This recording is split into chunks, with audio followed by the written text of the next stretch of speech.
Hey YouTube, it's been a little bit, but this one's a doozy. Story time. About a week ago, I got scammed. Yep. Idiot, right here. So, got a phone call from United States Marshals. Apparently, Social Security number was stolen. These guys used my number to open multiple bank accounts, was laundering money. So I would have put out this video earlier, but it's pretty emotional at that time, so wasn't able to really focus enough to put it out there. Had to pull over and park for a little bit, getting a little too worked up. But yeah, so some strategies these scammers use, at least that they used on me. The first one is fear. They convince you that you've done something wrong, but they're on your side. They know you didn't do anything wrong. If you just cooperate, they're gonna work everything out. Number two, isolation. What really got me was after they convinced me that they were legit US Marshals, was keeping me on the line. Stated that everything was being recorded and so I couldn't hang up. Don't put them on hold. Everything was being recorded as proof or evidence that I was innocent. A money laundering case. And so you can't reach out because you're just constantly on the phone trying to figure this thing out. So that's a tactic that really got me, that I feel like if I would have just hung up and called someone else or asked for help, it would have cleared up just fine. Just, given my brain time to comprehend what was happening. Number two was isolation. They just cut you off from the rest of the world, convince you that, you don't know who stole your identity. It could be someone that's close to you. You never know. So, is it getting hot in here? I'm getting hot in here. Third tactic they used was speed. They kept pushing me to basically withdraw money from my account and put it into this Bitcoin depot. Kept pushing, we have to get this done today. This is a pretty big offense. The sooner we get this cleared up, the better. And so it was just push, not really giving you time to think.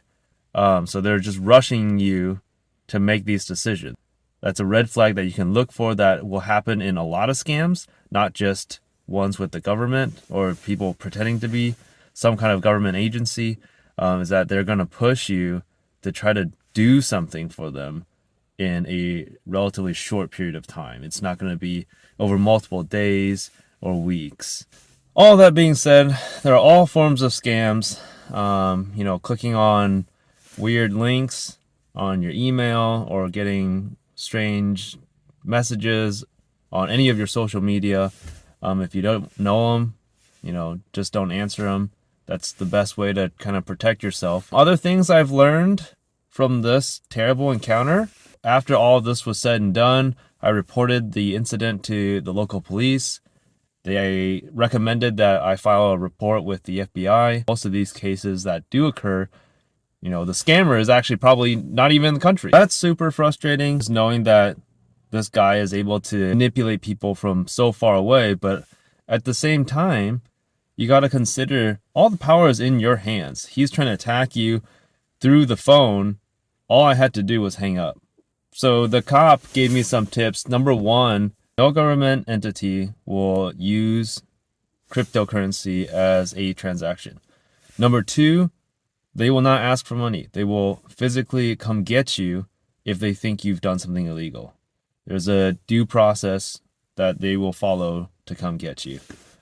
Three, that I didn't know about, is a lot of these entities, so the US Marshals, FBI, they have regions, officers in these specific regions. So, for example, the scammer was pretending to be someone in Texas that they found, money laundering from Mexico, but I was in Washington. That's already a red flag. The local cop was telling me that if they did find something, they would have the regional officers from Washington come and get me. They're not going to jump multiple state line to come get this person. So if you get a call, and so that's a very specific red flag, and your brain's probably not going to be thinking about it when that happens. But just for public knowledge, once you cross state line, it gets a lot more messy. So things to note: scammers will say, "Oh, they're from this other state." It's probably not a thing. Like, they will have officers from wherever you're living come get you. So overall, terrible experience. Some takeaways though. So just learning those 3 things in multiple different types of scams, and 3 things about the government that, I just was ignorant on. If you're a scammer and watching this, I hope you stub both big toes every day for the rest of your life, or until you stop scamming people. And if you've been scammed, right there with you. It's a really crappy experience. It's very disheartening to know that there's these people that stoop to that level, to manipulate you. But I think the biggest thing that really got me was I just didn't think it could happen to me.